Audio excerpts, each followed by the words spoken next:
Ma'asyiral muslimin rahimakumullah, Bapak Ibu sekalian, jamaah salat subuh yang dimuliakan Allah. Assalamualaikum warahmatullahi wabarakatuh. Alhamdulillahirabbil alamin. Wassalatu wassalamu ala asrafil anbiya'i wal mursalin wa ala alihi wa ashabihi wa man tabi'ahum bi ihsanin ila yaumiddin. Amma ba'du. Segala puji bagi Allah atas limpahan rahmat dan hidayah kepada kita, dan alhamdulillah kita selalu bersyukur atas anugerah kesehatan dan kesempatan yang alhamdulillah pada pagi hari ini kita dapat memanfaatkannya untuk sholat subuh berjamaah. Kemudian kita mengkaji sedikit tentang kebesaran Allah. Mudah-mudahan nikmat kesempatan dan kesehatan itu senantiasa Allah limpahkan kepada kita kekuatan untuk menggunakannya untuk selalu dekat kepada Allah Subhanahu wa taala. Amin ya rabbal alamin. Salawat dan salam pada junjungan Nabi Muhammad sallallahu alaihi wasallam. Allahumma salli ala sayyidina Muhammad wa ala ali sayyidina Muhammad. Allahumma salli wa sallim wa barik alaihi. Juga kita bermohon pada Allah agar kita dengan selalunya bersalawat dan salam pada Rasulullah SAW di kehidupan dunia ini yang fana dan yang singkat ini, mudah-mudahan Allah juga menganugerahkan kepada kita untuk dimasukkan ke dalam golongan umat Nabi Muhammad yang mendapatkan syafaat beliau fil yaumil akhir. Amin, amin ya rabbal alamin. Bapak Ibu sekalian yang dirahmati Allah, pada pertemuan yang lalu kita membahas tentang keberadaan khulwah. Khulwah terakhir kemarin haji syariah. Alhamdulillah kita sudah pada posisi akhir bulan Rajab. Mudah-mudahan apa yang kita lakukan dari kebaikan di bulan Rajab ini dilipat gandakan oleh Allah pahala dan ganjarannya nanti di akhir-akhir.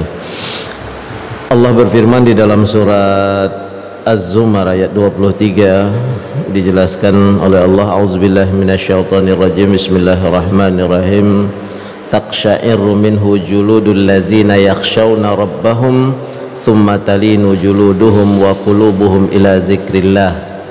Dan Allah juga menjelaskan di dalam surat Az-Zumar ayat 22, afaman syaraha Allahu sadrahu lil Islam fahuwa ala nurin min rabbih fawailul khasiyati qulubuhum min zikrillah.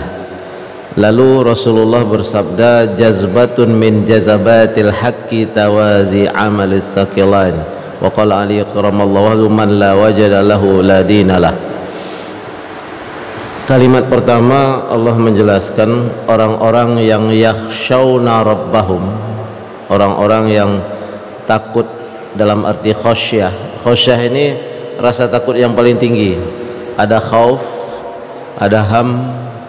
Khauf itu takut biasa, orang pergi ke apa terkejut takut gitu ya. Tapi kalau hum itu galau, hamun humum itu galau. Tapi kalau khosyah ini memang hati dan pikiran itu menyatu. Makanya ketika Allah menjelaskan tentang inna ma yakhshallahu min ibadihi al-ulama, karena orang-orangnya itu berilmu, takut kepada Allahnya tingkatannya khosyah.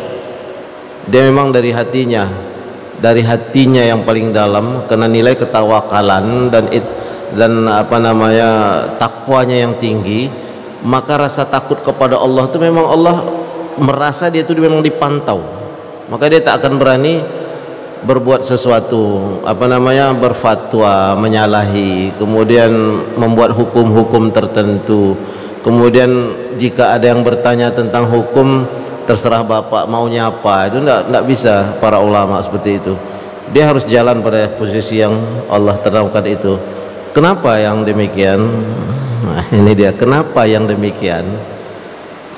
27 Rajab itu kan Rasulullah itu Mi'raj Isra. Mi'raj Isra itu kan dari Masjidil Haram ilal Masjidil Aqsa.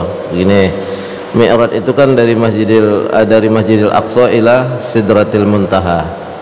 Ini garis yang memang ini bersama, yang jaraknya itu 3 bulan 4 bulan naik onta, diambil dalam satu malam. Kemudian yang naik ke atas itu tidak tahu kita berapa ukurannya, karena supersonik pun, pesawat yang paling kencang berapa kali kecepatan suara pun kalah dengan buruk. Buruk itu diartikan di dalam hadis, dia semacam kendaraan yang lebih besar dari keledai dan lebih kecil dari kuda. Tapi apakah dia bentuk kuda, wallahu a'lam, karena tak dijelaskan. Tetapi kecepatannya lebih dari supersonik sekalipun. Kenapa? Hanya satu malam, tak sampai satu malam. Jadi Isra dan Mi'raj itu satu malam. Nah itu dia. Maka dikatakan sesungguhnya orang-orang yang takut kepada Rabbahum sumatalinu juluduhum wa qulubuhum ila zikrillah. Orang yang takut kepada Allah itu jangankan hati, kulit-kulitnya ini pun takut, sehingga ia mempunyai kemauan keras untuk selalu mendekatkan diri kepada Allah, ila zikrillah. Makanya kalau tak bersentuh kulit ini dengan tempat sujudnya itu, dia gelisah. Apa gerangan? Jangankan tidak bersentuhan, terlambat saja dia melakukan sesuatu kepada Allah, dari solat yang 5 waktu itu terasa sesuatu yang menggelisahkan pada dirinya. Nah itu dia. Kalau orang-orang yang dikatakan ini yakhshawna rabbahum sumatalinu juluduhum wa quluhum ila zikrillah. Kenapa dikatakan julud? Karena memang yang langsung bersentuhan itu kan kulit-kulit kita ini dengan tempat sujud kita itu. Maka dijelaskan, afaman sarahallahu sadrahu lil Islam, barang siapa yang Allah bukakan israh sadrahu, yasrah sadrahu itu kan siapa yang dilapangkan oleh Allah dadanya, hatinya untuk Islam, fahuwa ala nurin min rabbih, sesungguhnya orang yang dilapangkan hatinya untuk menerima keislaman itu adalah, ya dikatakan, orang yang memang diberikan oleh Allah cahaya. Kalau di sini dikatakan min nurin min rabbih, fawailul lil qasiyah qulubuhum min zikrillah, sesungguhnya sangat celakalah orang-orang yang hatinya keras untuk mengingat Allah. Allah misalkan dulu seorang hamba yang dibukakan, dilapangkan hatinya oleh Allah untuk keislaman, sesungguhnya ia adalah di atas cahaya yang diberikan oleh Allah. Itu yang dimaksud dengan khulwah kemarin itu, fawailul lil qasiyah. Maka ketika ia keras hatinya untuk zikrillah, ada yang salah.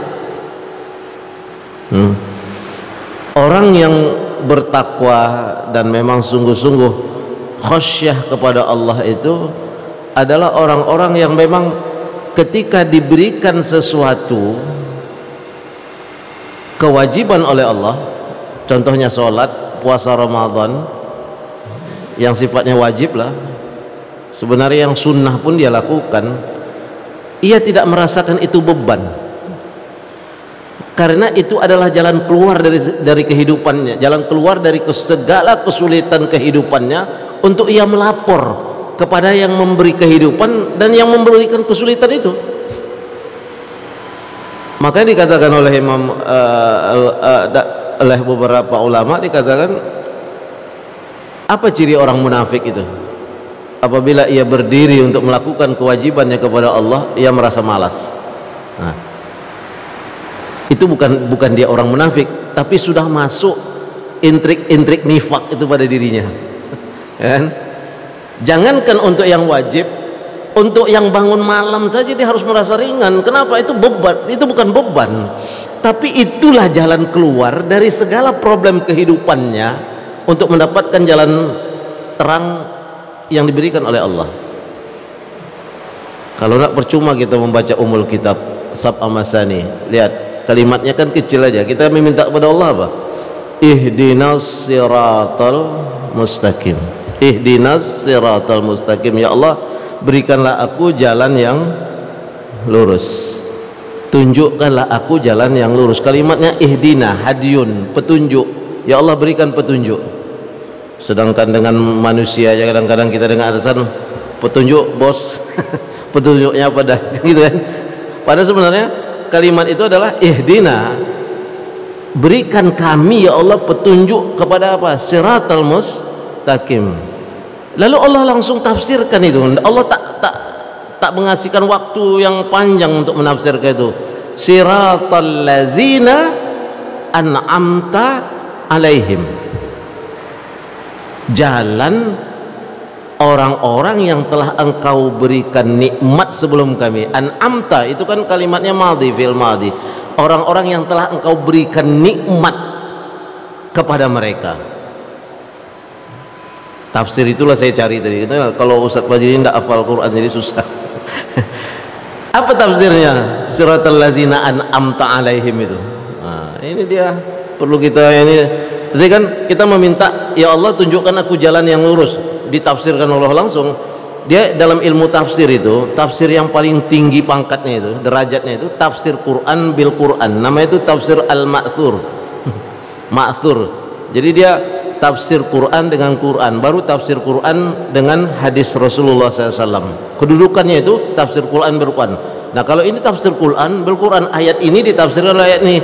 Ayat sebelumnya siratal mustaqim. Siapa itu? Siratal ladzina an'amta alaihim, jalan orang-orang yang telah engkau berikan nikmat kepadanya. Itu yang dikatakan taqsya'iru minhu juludul ladzina yakhshawna rabbahum. Bergetar kulit tuh, terlambat saja dia untuk pengabdian dirinya kepada Allah itu, mengabdikan diri. Abdi itu kan dari kalimat Abdullah, abdun kan hamba, menghambakan diri kepada Allah kan. Nah, itu dia udah rasa gelisah. Itu tanda orang-orang yang yakhshawna rabbahum, orang yang berada pada nilai itu. Siapa an'amta alaihim itu? Allah berikan lagi penafsirannya di dalam kalimat ini, ulaikal ladzina an'amallahu alaihim. Lihat tadi an'amta alaihim. Siapa orang-orang itu? Orang-orang yang telah Allah berikan nikmat kepadanya. Ada empat. Apa dijelaskan? Minan nabiyyin, as-siddiqin, wasyuhada. Apa lagi Ustaz? Was-sabirin, was-salihin. Ulaika hasuna rafiqa. Lihat itu kalimatnya kan. Ini An-Nisa. Dijelaskan oleh Allah. Siapa yang telah diberikan nikmat oleh Allah itu adalah orang-orang yang telah diberikan nikmat oleh Allah. Satu, para nabi. Dua, siddiqin, pembenarkan sesuatu yang benar. Walaupun orang ragu tentang kebenaran itu, ia membenarkan. Kemudian wassalihin, ya, atau syuhada, para syahid. Kemudian solihin, orang-orang yang soleh. Maka bertemanlah dengan empat kategori ini, dan ini adalah sebaik-baiknya teman. Hasuna ulaika rafiqa. Jadi kalau mau jadi sukses, empat kategori ini ditemani. Jangan sembarangan. Lihat, kita bahas sedikit. Tidak apa-apa, nanti kita lanjutkan ini.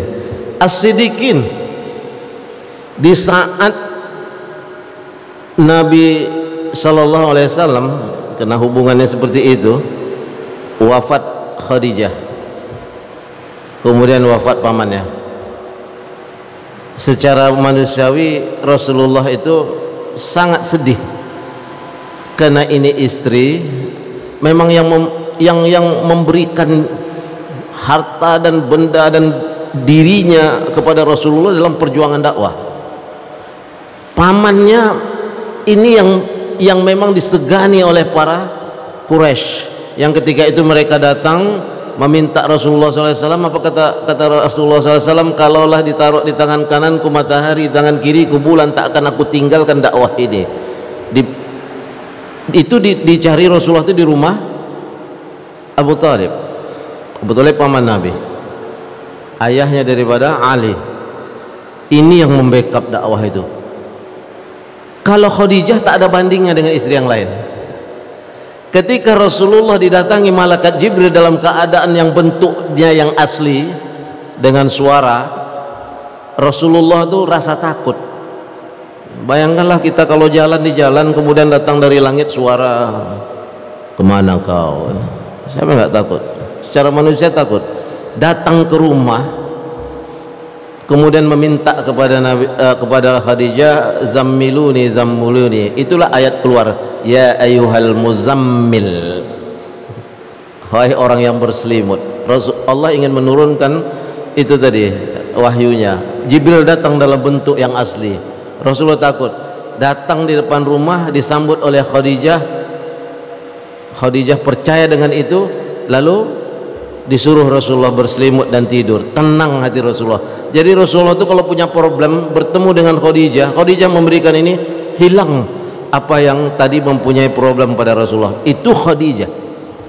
Nah, balik kita kepada tadi. Di saat dua orang ini wafat, Rasulullah dalam keadaan sedih. Maka Allah ingin memberikan hiburan kepada sang kekasihnya, ya. Maka itulah terjadi Isra dan Mi'raj, ya. Isra dan Mi'raj. Nah, kita tak akan bercerita Isra Mi'rajnya karena ada pula masa Isra Mi'rajnya. Rasulullah selesai malam tadi Isra Mi'raj, pagi harinya naik ke Jabal Qubais. Yang pernah haji dan umrah, yang belum haji dan umrah, kita doakan mudah-mudahan dalam waktu dekat pergi umrah dan haji, ya kan? Jangan amin aja, kalau amin aja nggak bisa dia store ininya dananya, ya. Kemudian naik, lalu Rasulullah menceritakan Mi'raj ini, Isra dan Mi'raj, Isra dan Mi'raj, yang kalau Isra ini saja dari Makkah ke Palestina itu saja sudah 3 bulan kalau perjalanan naik onta dan atau naik ini, itu ditempuh dalam satu malam. Tambah lagi Mi'raj ke Sidratul Muntaha. Siapa yang percaya? Hah? Kita pun hari ini kalau bilang itu nggak ada orang percaya. Jadi hampir 99,9% orang Quraisy waktu itu yang mendengarkan cerita Rasulullah di Jabal Qubais itu, orang yang banyak itu tak percaya. Keluar Abu Jahal. Abu Jahal ini momennya pas-pas aja deh. Ya kan? Keluar Abu Jahal. Ini kesempatan ini. Satu-satunya orang yang harus digoyang itu adalah Abu Bakar. Karena dia orang tua yang memang bijaksana, yang memang ia sangat meyakini Rasulullah. Hari ini orang banyak tak percaya dengan itu. Maka ia katakan, wahai Abu Bakar, sudahkah engkau mendengar kisah Muhammad tentang Isra dan Mi'raj? Apa pendapatmu? Ini begini kan. Kalau sempat Abu Bakar mengatakan tak percaya, selesailah sudah dakwah itu. Tapi Allah menentukan lain. Apa kata Abu Bakar As-Siddiq? Jika seandainya Muhammad Rasulullah SAW mengatakan di belakang kita ini ada musuh yang akan menyerang, lalu kenyataannya musuh itu pun tak datang, akulah orang yang pertama percaya dengan apa yang dikatakan Rasulullah SAW. Lihat itu, beda kan? Itu namanya nilai ketakwaan yang mendalam oleh kepada Abu Bakar As-Siddiq. Jadi dalam kalimat sod dal qaf, sodako, sadikun, orang yang benar itu kan dikatakan dalam bahasa sadik, dia adalah sadik, dia adalah orang yang benar. Tapi kalau orang yang membenarkan sesuatu, yang orang ragu terhadap sesuatu itu, bahkan ada yang tak percaya dengan sesuatu itu, tapi ia benarkan kalimat itu, namanya as-siddiq. Beda dia. Di saat orang ragu, bahkan ada yang tak percaya dengan cerita Rasulullah itu, tampil Abu Bakar mengatakan itu adalah sesuatu yang benar jika itu dikeluarkan dari mulut Muhammad. Maka semenjak itulah Abu Bakar itu dinamakan as-siddiq. Terserah kita mau jadi sodik atau menjadi siddiq. Kadang dalam agama ini tak semuanya harus dicerna dengan otak, ya kan? Orang yang menilai itu tadi siddiq tak bisa dicerna dengan otak, dia harus diyakini dulu. Setelah yakin baru kita pelajari. Ada yang seperti itu dalam agama. Jadi tidak semuanya harus diolah dengan otak. Kenapa begini? Ya laki-laki dan perempuan itu kan sama aja Ustaz. Kenapa laki-laki dapat dua bagian, yang perempuan dapat satu bagian? Itu kan protes saja semuanya kan. Padahal Allah itu memberikan hukum itu jelas. Ada yang harus kita otak-atik dengan otak, ada yang memang harus yakin dulu. Yakin tak kita kalau Allah itu membantu kita? Yakin. Itu kan keyakinan, tak bisa diukur. Yakin itu kan tak bisa diukur. Tak bisa diukur. Makanya Abu Bakar As-Siddiq itu, Abu Bakar As-Siddiq membenarkan di saat orang galau dan tak pernah percaya dengan itu, atau orang ragu dengan keadaan itu, ia benarkan itu, karena yang bicara itu adalah Rasulullah sallallahu alaihi wasallam. Nah, itu dia perbedaannya. Makanya tadi dikatakan dalam kalimat itu, ulaikal ladzina an'amallahu minan nabiyyin. Nah, bercerita tentang nabi ini, makanya sampai pernyataan para ulama begini, kalau ingin hidup ini berhasil, maka ikuti 4 kategori ini. Sekarang kita ambil nabi yang memang menjadi pemimpin penguasa penuh. Nabi apa? Sesudah Nabi Daud lebih besar lagi apa? Nabi Sulaiman. Nabi yang menjadi diplomat handal siapa? Nabi Yusuf. Nah, sahabat Nabi yang menjadi guru siapa? Abu Talib. Sahabat Nabi yang memang berhasil menjadi konglomerat siapa? Abdurrahman bin Auf. Lalu kenapa kita meniru selebritis? Ingin berhasil hidup itu jangan niru selebritis. Yang ditiru itu para nabi dan para sahabatnya. Iya, kalau ingin hidup itu berhasil, tiru para nabi dan para sahabat nabi. Minan nabiyyin pertama dulu. Minan nabiyyin. Tidak ada yang tidak berhasil itu sahabat nabi itu. Sahabat nabi itu lebih dari 10.000. Yang jadi pimpinan perang itu lebih dari 30. Satu pimpinan perang sahabat nabi itu bisa mengalahkan Persia dan Romawi. Itu harus sejarah. Jangan kita bangga dengan Napoleon Bonaparte, bangga dengan Columbus, bangga dengan sahabat Nabi. Satu pimpinan perang membawa tentara lepas itu apa namanya, Romawi dan Persia yang saat itu sangat berkuasa. Sampai ada suratnya dengan dalam surat Al-Quran itu tentang cerita itu. Ghalabatir Rum. Lihat. Jadi hari ini memang dia, tapi suatu saat dia akan menjadi hilang. Nah, kalau nabi tidak perlu lagi kita ragukan. Siapa orang para nabi yang memang bertawakal kepada Allah dengan cara yang baik? Yaitu yang minggu lalu kita katakan Nabi Zakaria. Di saat otak sudah tak nyambung lagi untuk kesulitan yang ia hadapi, apa dia katakan? Rabbi la tazarni farda. Ya Allah, aku ini dah tua. Dia tak punya anak nih. Istriku juga tua. Tuanya aku ini sudah tua. Kemudian istrinya udah tua. Lalu secara medisnya mandul. Apa dia katakan? Rabbi la tazarni farda anta khairul warisin. Itu Nabi Zakaria. Lalu Nabi yang kuat, lebih kuat lagi sabarnya ketika ditimpa, Nabi Ayub. Nabi yang tegas untuk menghadapi dengan sepupunya, menghadapi kezaliman siapa? Nabi Musa dan Nabi Harun. Jadi sebenarnya contoh para nabi itu sudah lengkap. Kenapa kita mencontoh para selebritis Hollywood? Kita ini yang tak jelas. Kenapa tak jelas? Tak mau mempelajari sejarah itu. Itu para nabi udahlah. Ma'an nabiyyin ulaikal ladzina an'amallahu minan nabiyyin, ya kan? Was-siddiqin. Siddiqin. Itu tadi contohnya. Umar bin Khattab, Abu Bakar As-Siddiq, namanya Abu Khufah. Jadi para sahabat Nabi itu udah nampak hampir 10.000 lebih, ada yang bilang 12.000, ada 13.000 para sahabat itu.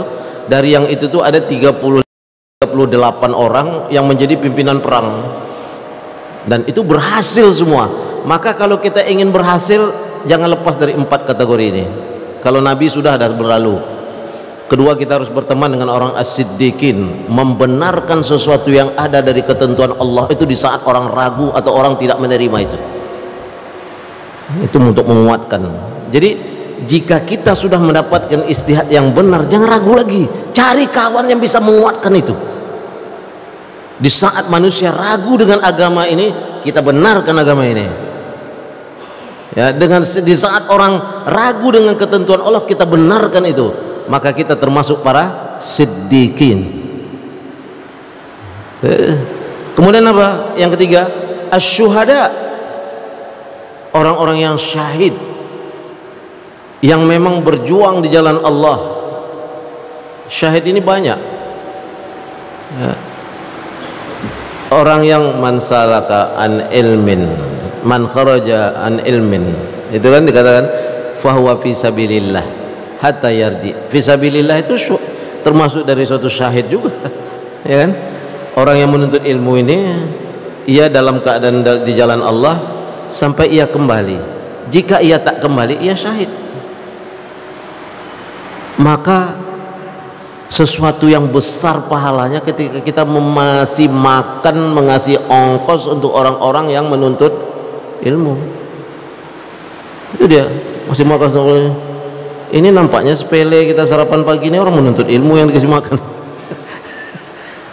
Bukan berarti karena ini kajian Ustaz Fajri Ansar lalu harus ada nonton, tidak ya, itu tidak sedikit itu orang yang berinfak itu pahalanya. Kenapa? Wa huwa fisabilillah hatta yardi, sampai ia kembali ke rumahnya. Nah, kemudian setelah siddiqin, syuhada, salihin. Yang keempat adalah orang yang kategori yang harus kita temati, as-salihin, orang-orang yang soleh. Banyaklah duduk dengan orang-orang soleh. Terserahlah kita tertipu atau tidak dengan mata pandangan kita, kita akan tahu terasa. Duduk dengan orang-orang soleh itu menenangkan jiwa. Masa duduk di kafe ngopi, tak tentu proyek yang diurus berjam-jam, duduk dengan orang-orang yang punya ilmu kita nggak mau, masalah hidup kita. Lalu minta sukses pada Allah, tidak mungkin. Suksesnya itu semu. Harta mungkin banyak, tapi harta itu yang mengganggu kita ya kan. Nah, itulah banyak yang terjadi hari ini ya kan. Oh nggak apa-apa Ustaz, nggak penting itu, kita harus rapat dengan orang-orang ini, orang tak jelas juga Ustaz, duduk di kafe, proyek banyak ratusan miliar. Tapi kita bisa lihat, silakan nanti mereka mengadu dengan ketenangan jiwa mereka. Rapati orang itu, kemudian coba minta cerita, dia akan cerita tentang pribadinya yang galau. Silakan. Jadi 4 kategori tadi ini bukan lagi itu Rasulullah yang mengasih tahu, Allah. Kita selalu juga dalam salat, ihdinas siratal mustaqim siratal ladzina an'amta alaihim. Siapa orang-orang yang telah diberikan nikmat oleh Allah itu? Itulah yang dikatakan ulaikal ladzina an'amallahu minan nabiyyin was-siddiqin wasyuhada was-salihin. Dan mereka itulah hasuna ulaika ar-rafiqa. Orang-orang yang 4 kategori inilah yang orang-orang yang paling baik menjadi temanmu untuk kesuksesan kamu, seperti suksesnya para sahabat Nabi menemani Rasulullah sallallahu alaihi wasallam. Berteman dengan baru tenar sedikit kan, dah ada IO-nya ndak mau lagi negur kita ya kan. Bahaya ini. Udah pakai manajer mengundang ya kan. Udah ada manajer saya. Ada masanya kita pakai manajer, ada masanya kita memang harus turun sedikit lah ya kan. Karena ini yang mungkin yang memanggil kita sahabat-sahabat kita, masa kita harus pakai manajer juga? Masalah manusia seperti ini, disangkanya dunia ini akan hidup selamanya. Enggak ada. Dunia ini sebentar. Kan kita udah berulang-ulang katakan, teguling mayat tuh nanti di depan rumah tuh dibacakanlah riwayat hidup kita semuanya. Almarhum pernah menjadi direktur utama BUMN ini, jabatan ini, jabatan ini, jabatan ini, jabatan ini, jabatan ini, jabatan ini. Yang dibacakan dalam riwayat hidup itu yang baik atau yang buruk? Yang baik kan? Lalu ketika kita masuk dalam kubur, anak dan istri pun dah pergi dari kubur itu, langsung roh dikembalikan oleh Allah kepada, lalu kita sudah terkejut, ini kain kafan, aku di mana, teriak, tidak ada yang dengar. Di saat itu berlaku tidak riwayat hidup tadi itu?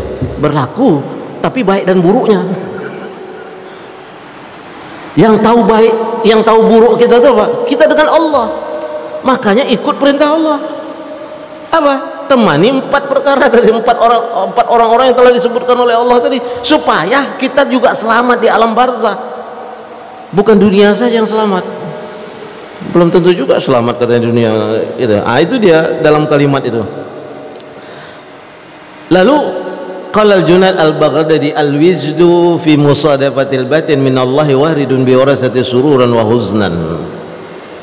Ada sesuatu ketika kita dekat kepada Allah itu, ada sesuatu rasa yang akan memonitor semua gerak kita, dan ia selalu mengatakan sesuatu yang baik dari batin itu. Nah, maka ketika kita banyak berteman dengan orang-orang yang 4 kategori tadi, itu tuh hidup.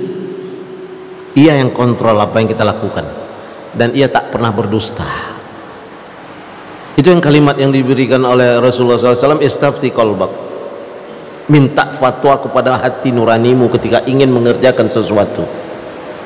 Tapi kadang-kadang memang tergantung kita berteman dengan siapa.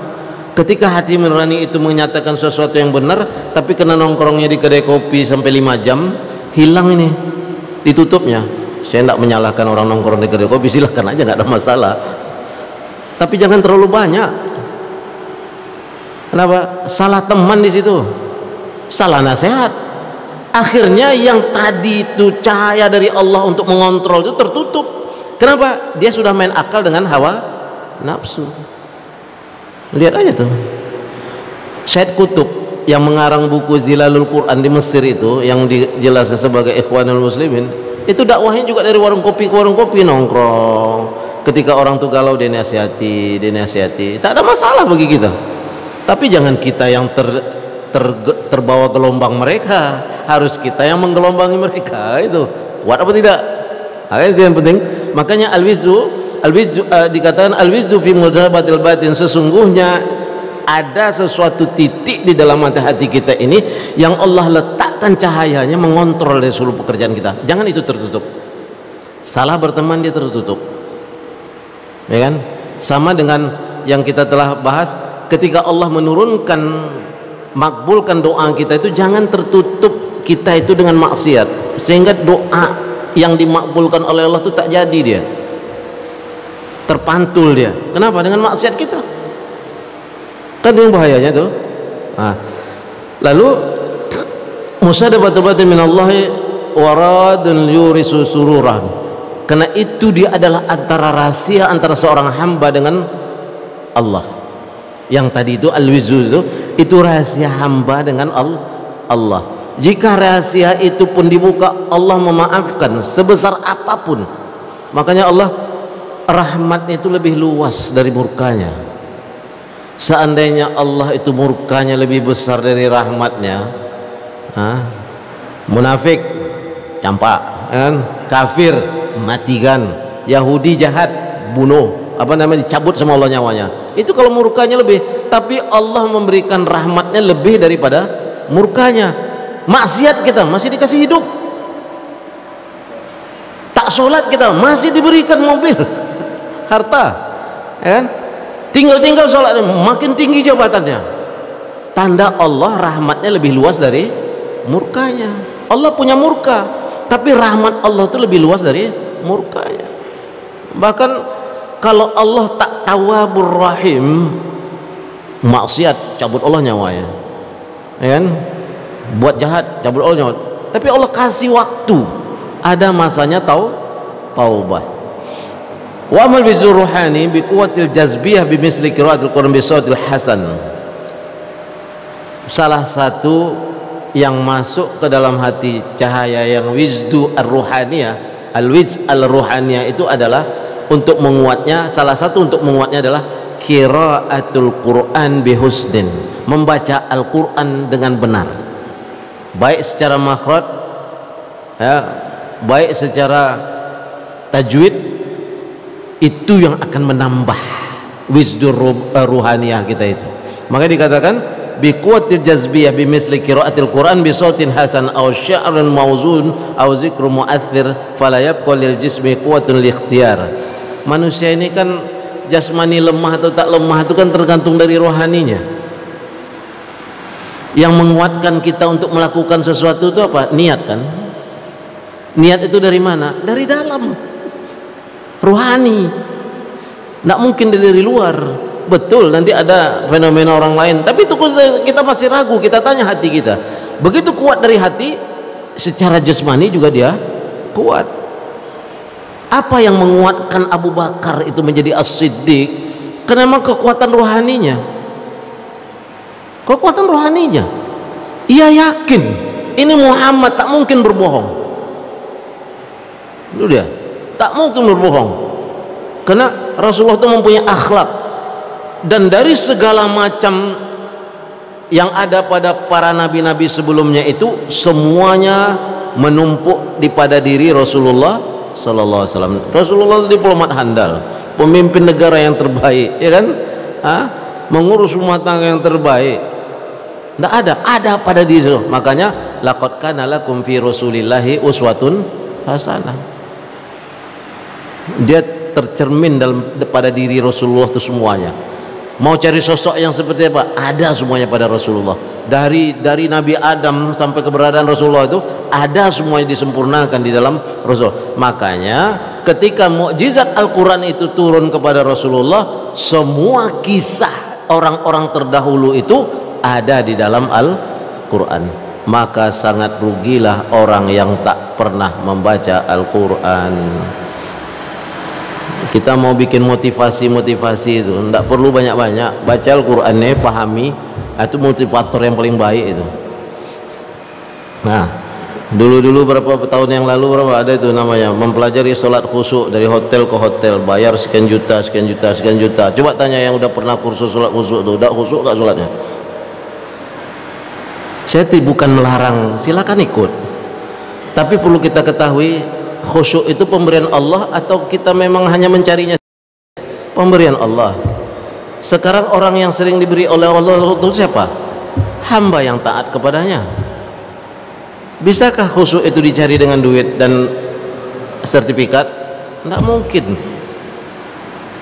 Mau dapat anugerah Allah, taat kepada Allah, maka Allah berikan itu anugerah itu. Inilah alamatnya, ya kan? Nabiin, siddiqin, syuhada, solihin, sudah. Ali bin Abi Thalib kena panah, apa dia katakan? Sholat aku. Bukan tak ada rasa, ada rasa, tapi kedekatan diri dalam sholat kepada Allah itu, waktu itulah panah itu dicabut. Nah, itu dia kalimatnya, itu persoalan kita hari ini. Jadi kita ingin mendapatkan anugerah Allah, tapi kita meniru selain apa yang dimisalkan oleh Allah. Mana dapat? Ya kan? Mana dapat? Nggak mungkin dapat. Itu ya dijelaskan. Waduh, cepat kali. Sekali lagi. Fabashshiril ibad allazina yastami'una al-qaula fayattabi'una ahsana. Apa dalil tentang orang-orang yang membaca Al-Qur'an itu menjadi baik? Maka dia fabashshiril ibad. Apa kata Allah? Berikan kabar gembira kepada hamba-hambaku. Siapa hamba-hamba Allah tuh? Allazina yastami'una al-qaula wa fayattabi'una ahsana. Hamba-hambaku itu adalah orang-orang yang mendengarkan Al-Qur'an, mendengarkan wahyuku. Al-qaula ini maksudnya perkataan Allah, wahyu Allah. Fayattabi'una ahsana, ia ikuti sesuatu yang terbaik di situ. Nah, itu dia. Fabashshir ibad, berilah kabar gembira kepada hamba-hambaku, ya kan? Siapa itu? Allazina yastami'una al-qaula fayattabi'una ahsana, yaitu orang-orang yang mendengarkan wahyu-wahyu Allah itu kemudian dia ikuti kebenaran-kebenaran yang ada pada wahyu-wahyu itu. Tidak ada yang lain. Al-Quran itu sudah yang tertinggi sudah. Malas kita baca Quran, makanya galau kita dalam hidup. Tak mau kita memahaminya, maka kita selalu meminta motivator orang lain. Sesungguhnya motivator yang terbaik itu adalah wahyu Allah dan kalimat dari Rasulullah sallallahu alaihi wasallam. Tak ada yang lain. Orang itu pun mengambil dari cuplikan-cuplikan itu, ya kan? Motivator, pelatihan kerja, speakernya yang dibesar-besarkan. Memang berdegup jantung kita mendengarkan speaker itu kan. Tapi setelah itu apa solusinya? Malas juga sholat. Tak akan jadi juga direksi yang terbaik. Ingin yang terbaik, ikuti 4 sahabat, 4 kategori tadi. Nabi sudahlah, tak mungkin kita apa namanya, tapi masih bisa kita mengikuti kan. Nabiin, berteman dengan Nabi nggak mungkin lagi, ya kan? Ada siddiqin, ada syuhada, ada sholihin. Hasuna ulaika rafiqo. Mustahil, itulah mustahil kalimat Allah itu salah. Itu yang penting. Tapi kalau motivator, psikolog pasti salahnya. Jangan curhat tuh, jangan dibuang semuanya dengan psikolog tuh. Nanti kalau kita jadi saingan kita di legislatif, dibongkarnya dosa kita. Bersaing dia yang jadi, karena dosa kita dibongkar kan. Dengan manusia itu tak boleh dilepaskan semuanya. Kan kita dah sering bicara, ini kita nih satu jamaah, ada rahasia kita sama-sama. Keluarga ada rahasia kita sama-sama. Bahkan suami istri itu ada rahasia suami yang tak dicerita sama istri, ada cerita istri yang tak dicerita istri. Itu orang yang paling dekat lagi tuh. Tidak mungkin semua diungkapkan, karena ada rahasia kita dengan Allah yang harus, ya kalau dengan Allah ungkapkanlah semua. Tak diungkap pun Allah sudah tahu. Makanya doa terakhirnya, Allahumma ana abduka, ya Allah aku adalah hambamu, wabnu abdika, dan anak dari hamba-hambamu, nasiyati biyadik, nyawaku dalam genggamanmu. Nasiyah itu artinya ubun-ubun. Madin fiya hukmuk, telah berlalu ketentuan hidupku olehmu ya Allah. Adlun fiya qada'uk, sungguh maha adil apa yang engkau putuskan dalam untuk kehidupanku ini. Jadi kalau kita nanti susah, kita baca doa itu, oh ini mungkin ketentuan Allah sementara. Jika kita berteman dengan 4 kategori tadi, berhasil. Siapa sahabat Rasul yang tak berhasil? Tak ada. Tak ada arti gagal bagi mereka. Bahkan Abdurrahman bin Auf pun dianggap ingin miskin, tak jadi miskin, ya kan?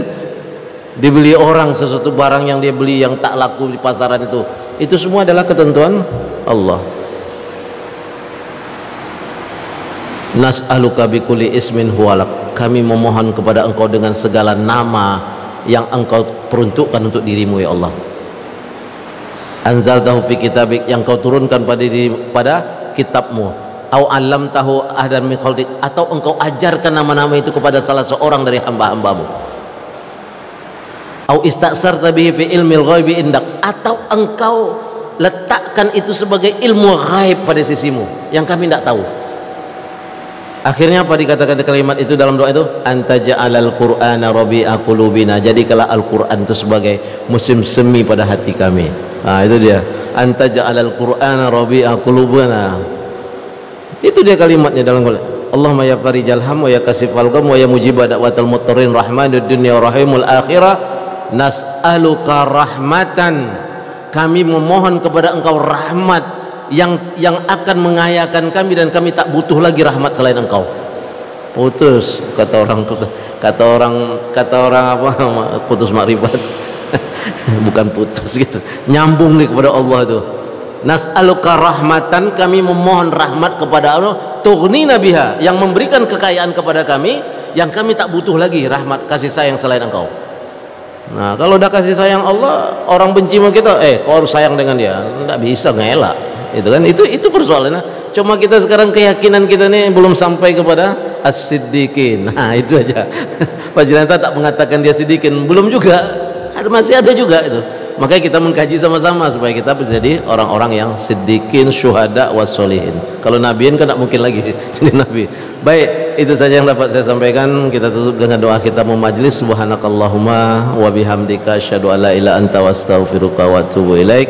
Lebih kurang mohon maaf. Wabillahi taufiq wal hidayah. Assalamualaikum warahmatullahi wabarakatuh.